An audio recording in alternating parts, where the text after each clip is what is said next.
पहाड बोकेर पहाडतिर। हेर त आमा, कति गरुङ्गो छ मेरो झोला। म झोलाभरि पहाड बोकेर पहाड चढिरहेछु। सिन्दुर घसेको घाम साक्षी राखी, रगतमा मुछेको अक्षताले चौडा देशको कर्मठ निधार सजाएर, घाउ लागेको बेसी खेत, तोरी रोएको पाखोबारी, आँखाको आँधीले डगमगाएको आकाश र अचानोमा बाँचेको हाड मासुको जिन्दगी उभ्याएर म अघि अघि बढिरहेछु। हेर त आमा, कति चिसो छ सर्दी लागेको मेरो झोला।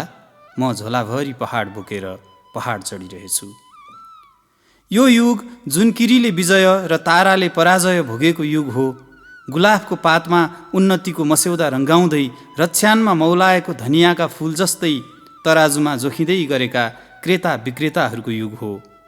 आँखाको अदालतमा हारेका हरफहरू तौलाउँदै, समेट्दै बलेसीमा तप्केका खुसीहरू, नीलो सागरको शरबत पिएर कालो सिगरेटको धुवामा सेतो भाग्य खोज्न म अघि अघि बढिरहेछु।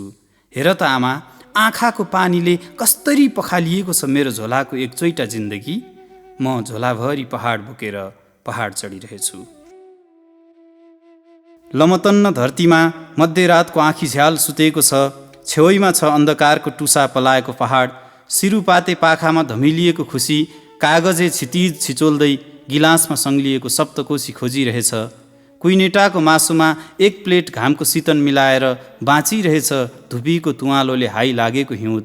म चुवाबारीको निरर्थक दौडाइ भुलेर हरियो यौवनको काँचो जिन्दगी समेट्दै अघि अघि बढिरहेछु। हेर त आमा, कसरी मुस्कुराइरहेछ झोलाको सुसेलीमा गुराँसे पहाड। म झोलाभरि पहाड बोकेर पहाड चढिरहेछु। पश्चिमतिरबाट चलेको एक लहर आँधीले पल्टाइरहेछ सभ्यताको डुङ्गा। नाम्चे बजार झैँ महगिएको मुस्कानमा च्याङ्बाको बख्खु र मैच्याङका दोचाहरू फाटेका छन्। चरङ्गे खोलामा टङ्कण गरिएका अक्षरहरू च्यात्दै तराईको फाँट जोतिरहेछ समयको ट्र्याक्टर।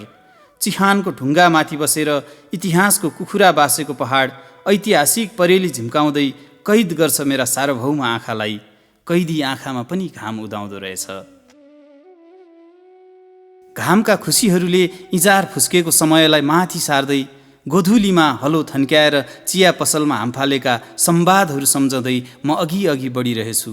हेर त आमा, अवचेतन वर्तमानको प्रेमिकाले भर्खरै आरनमा अर्चावेको हँसिया जस्तो कति धारिलो छ मेरो झोला। म झोलाभरि पहाड बोकेर पहाड चढिरहेछु।